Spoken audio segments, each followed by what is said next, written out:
আসসালামু আলাইকুম সুপ্রিয় দর্শক, আজকে পর্বে তৈরি করে দেখাবো বাসায় তৈরি পারফেক্ট জেলি।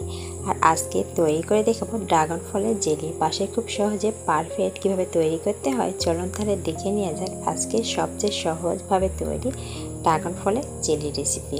তো এর কারণে এখানে 2 পিস ড্রাগন ফল নিয়েছি। এখন ছোট ছোট করে টুকরো করে কেটে নিতে হবে। তো সেমভাবে ছুরির সাহায্যে আমি টুকরো করে কেটে নেব।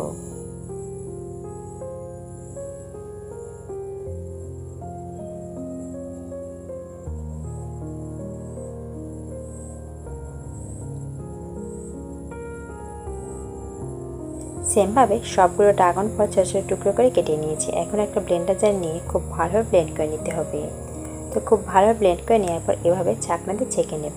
ড্রাগন ফলের এক্সট্রা বিচিগুলো এভাবে ছেঁকে নিলে সেটা আর থাকবে না। আর অনেক সময় দেখা যায় ব্লেন্ড করার পরও দরাদর ভাব থাকে, সেটা থাকবে না। তো খুব ভালোভাবে ছেঁকে নেওয়ার পর এক্সট্রা অংশটা একটা সাইডে রেখে দিতে হবে। আর সেই সাথে এর মধ্যে দিয়ে দেব 2 কাপ পানি।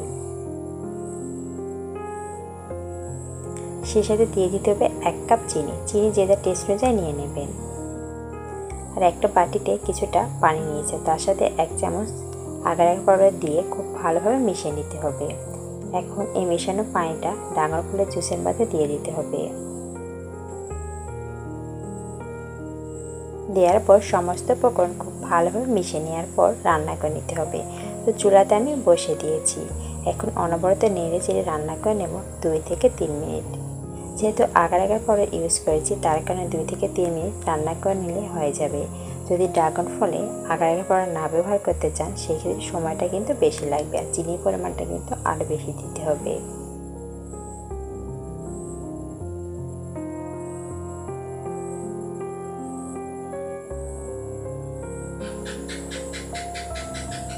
এভাবে 2 থেকে 3 মিনিট আমি রান্না করে নেব।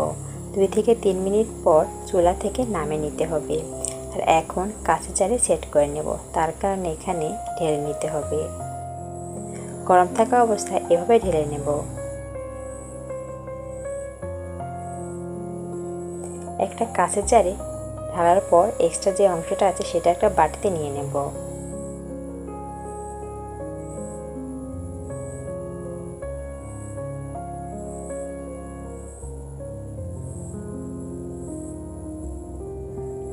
বাস এক্সট্রা অংশটা এভাবে নিয়ে নিলাম। আর এখন নর্মাল ফ্রিজে রেখে দেব 1 ঘন্টা। ফিরে আসি 1 ঘন্টা পর। 1 ঘন্টা পর ড্রাগন ফলের জেলিটা কিন্তু পারফেক্টভাবে রেডি হয়েছে।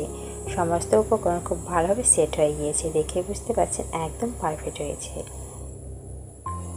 এখন পাউরুটির গায়ে লাগিয়ে দেখিয়ে দিচ্ছি, দেখুন কতটা পারফেক্ট হয়েছে। চাইলে এভাবে বানিয়ে 2 মাস সংরক্ষণ করতে পারেন, অবশ্যই নর্মাল ফ্রিজে রাখতে হবে।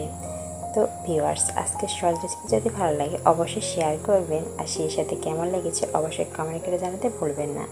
দেখা হচ্ছে নেক্সট এপিসোডে। সেই পর্যন্ত সকলে ভালো থাকবেন, সুস্থ থাকবেন, আর আপনাদের দোয়ার মাঝে মনে রাখবেন। আজকের মতো এখানে বিদায় নিলাম। আসসালামু আলাইকুম, আল্লাহ হাফিজ।